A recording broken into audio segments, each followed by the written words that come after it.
from? I'm from Austria, and now I'm living out here at the Washougal River, and my grandson is visiting me out at the river.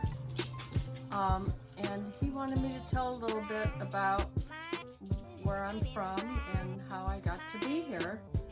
So I was born in Austria, and I came with my whole family, with my mother and father and my brother, to America when I was 10 years old.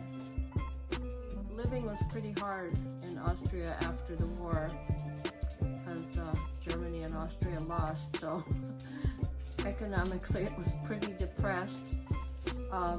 And one of Assada's favorite stories is when my mother was born. She was born prematurely, of course at home, because people were just born at home back then.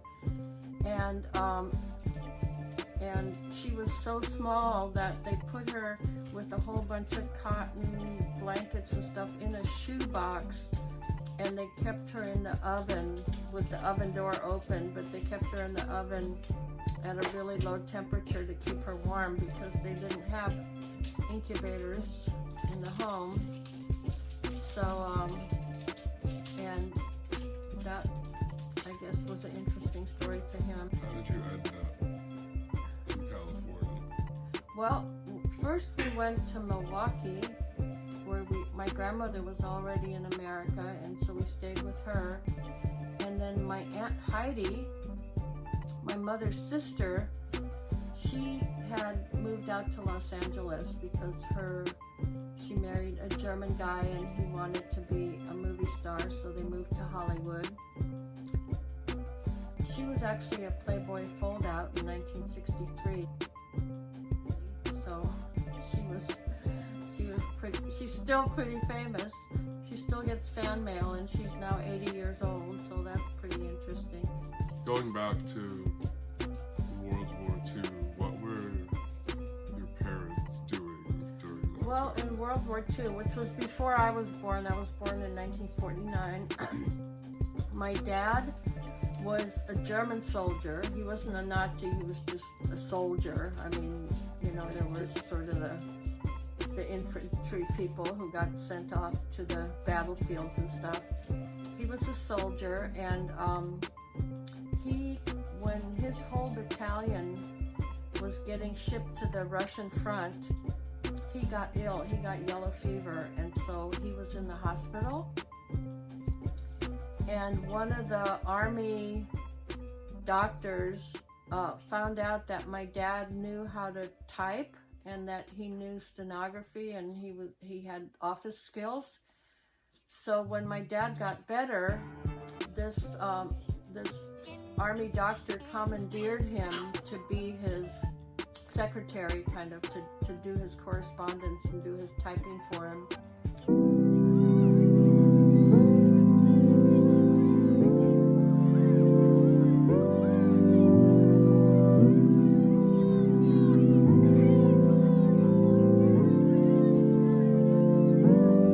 He met my mother, who was from Vienna, but she was sent up.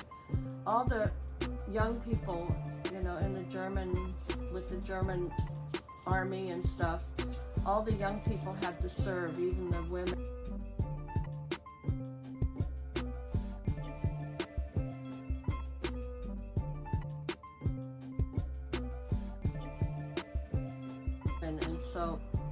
And she met my dad there, and then he came down to Vienna, and they got married, and then the war ended. And my dad was in a prisoner of war camp in Italy for a couple of years after the war ended, and then he got sent back to his family. So those were interesting days, and people had to, rebuild. I mean, so much of Germany and Austria got completely bombed, and I remember when I went to school in the first grade, I would walk to school, and there was an area on my way to school that was completely fenced in, and it was a big pit filled with water.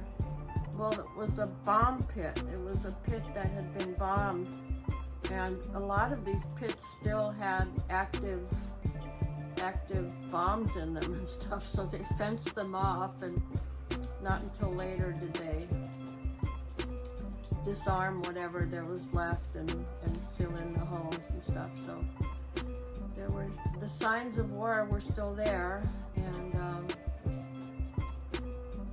but we were happy to survive. All right, my final question is, moving forward, what is one piece of advice you want to give to young people?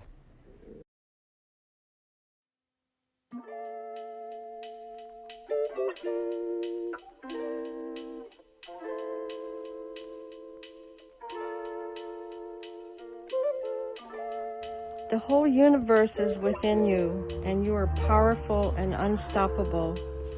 And your mission in life is to become a better version of yourself day by day.